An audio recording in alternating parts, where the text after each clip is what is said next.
సామెతల గ్రంథము 13వ అధ్యాయము.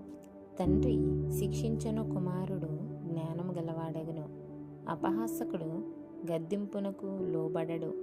నోటి ఫలము చేత మనుష్యుడు మేలుననుభవించును. విశ్వాసఘాతకులు బలాత్కారము చేత నశించుదురు. తన నోరు కాచుకొనువాడు తన్ను కాపాడుకొనును. ఊరకొనక మాట్లాడువాడు తనకు నాశనము తెచ్చుకొనును.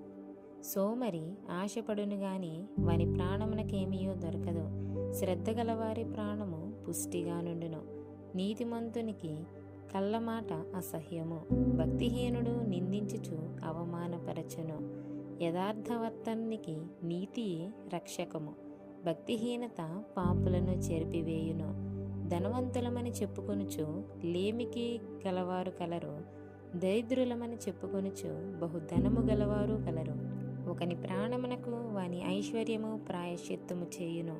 దరిద్రుడు బెదిరింపు మాటలు వినడు.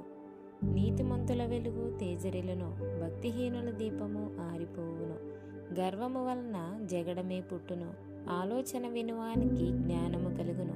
మోసము చేత సంపాదించిన ధనము క్షీణించిపోవును. కష్టము చేసి కూర్చుకొనువాడు తన ఆస్తిని వృద్ధి చేసుకొనును. కోరిక సఫలము కాకుండుట చేత హృదయము నొచ్చును. సిద్ధించిన మనోవాంఛ జీవవృక్షము. ఆజ్ఞను తిరస్కరించువాడు అందువలన శిక్షనుందును.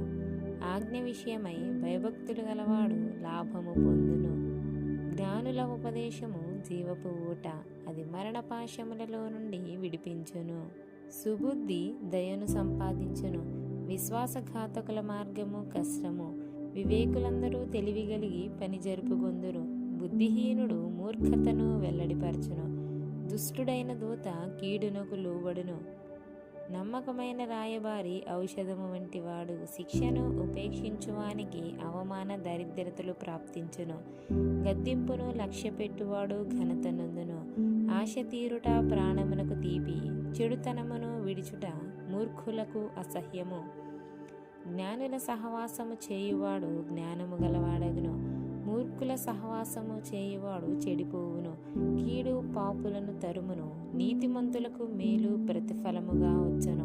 మంచివాడు తన పిల్లల పిల్లలను ఆస్తికర్తలనుగా చేయును. పాపాత్ముల ఆస్తి నీతిమంతులకు ఉంచబడును. బీదలు సేద్యపరచు క్రొత్త భూమి విస్తారముగా పండును. అన్యాయము వలన నశించువారు కలరు. బెత్తము వాడని వాడు తన కుమారునికి విరోధి.